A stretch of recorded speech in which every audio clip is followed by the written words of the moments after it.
Mbo'epymo ko'ẽha terojáte chaukarã ha'ehína adjetivos demostrativos.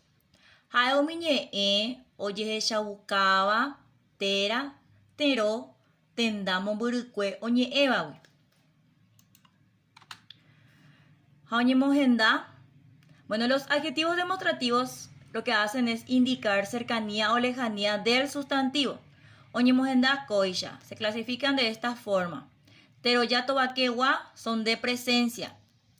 Ko, pe, amo, con a, umi. Bueno, se utilizan estos adjetivos cuando el sustantivo está cerca del que habla, de la persona que habla.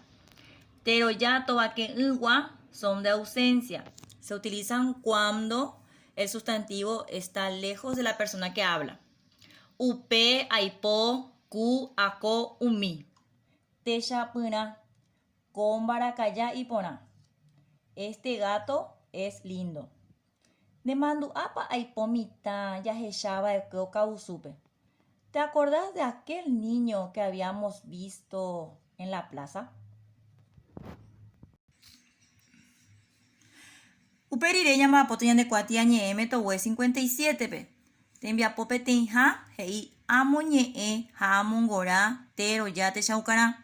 Leo y encierro en círculo los adjetivos demostrativos. Vamos a leer esta frase y vamos a encerrar en círculo los adjetivos demostrativos. Ejercicio número 2. Ayesarekota angare ha amoimba. Observo las imágenes y completo. Vamos a utilizar los adjetivos que estamos estudiando. En la página 58 continúa el ejercicio 3. Escribo los adjetivos demostrativos correspondientes. Vamos a tener en cuenta, de acuerdo a las imágenes, los adjetivos demostrativos de cercanía y lejanía. Wira oin shepope. Wira monoti o bebé yvate. Wira oguejy yvyrare. Wira monoti o bebé. 4. Ahaygui oiporãva. Subrayo la opción correcta.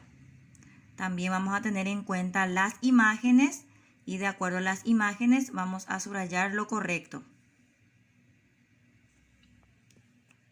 5.